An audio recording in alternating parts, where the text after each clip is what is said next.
오늘은 글씨에 획을 넣는 법을 배워보아요. 글씨를 먼저 하나 써줄게요. 글씨를 잡고 크기는 키워주세요. 그리고 폰트를 바꿔볼게요.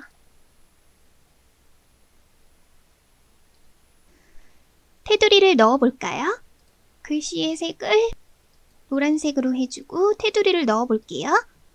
처음에 간단히 선을 클릭해서 이렇게 글씨를 넣어줄 수도 있지만 선의 크기를 굵게 하면 선이 테두리 안으로 침범을 해서 글씨가 작아지게 됩니다. 이렇게 더 글씨를 키워서 컨트롤 C, 컨트롤 F를 누른 다음에 선 없음으로 해서 이렇게 위에 얹어줄 수도 있지만 글씨에 그대로 테두리를 넣는 법을 알려드릴게요. 문자 그리고 윤곽선 만들기를 클릭해주세요. 그럼 윤곽선이 이렇게 잡힙니다. 이때 오브젝트 패스 이동을 클릭해주세요. 그래서 미리 보기를 보면 이렇게 패스 밖으로 글씨 테두리가 만들어집니다. 이때 이동 부분을 2mm 정도로 해줄게요. 그리고 이렇게 끝부분을 각지게 할 수도 있고 둥글게 만들어줄 수도 있고 경사를 줄 수도 있어요.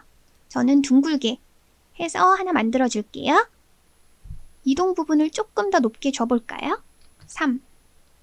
이 정도로 두껍게 하신 후 확인을 눌러주세요. 이때 이렇게 윤곽선이 잡히고 그 밖으로 테두리가 생긴 게 보이죠? 이때 중요한 부분은 바로 면색을 클릭해서 테두리의 색을 지정해 주시면 이렇게 테두리가 생깁니다.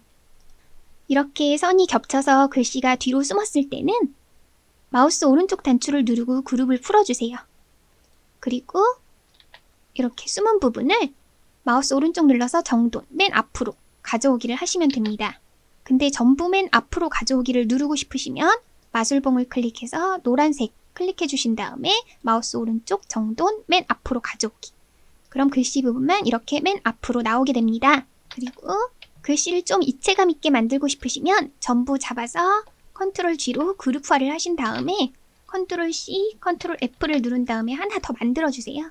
그리고 이쪽 뒷부분은 전부 이렇게 색깔을 넣어서 검정으로 만들어주시고 이렇게 하면 이렇게 뒤로 그림자가 만들어지는 걸 볼 수 있어요.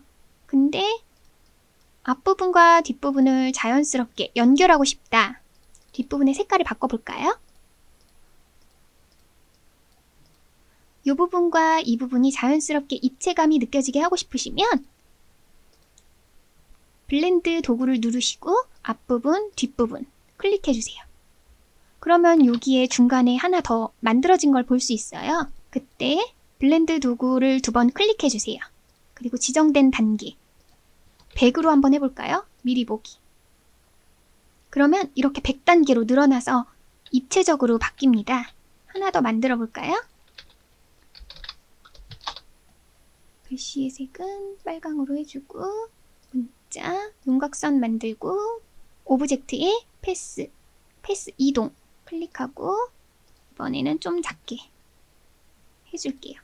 그리고 색을 파랑으로 넣어서 이렇게 만들어주겠습니다. 빨간 부분은 마술봉으로 클릭한 다음에 마우스 오른쪽 정돈 맨 앞으로 가져오기. 컨트롤 C, 컨트롤 F를 눌러서 하나 더 만들어주신 후 뒷부분을 검정색으로 바꿔볼게요. 이 부분과 이 부분이 연결되도록 블렌드 도구 클릭 후 앞부분, 뒷부분 같이 클릭하시고 블렌드 도구 미리 보기 지정된 단계 50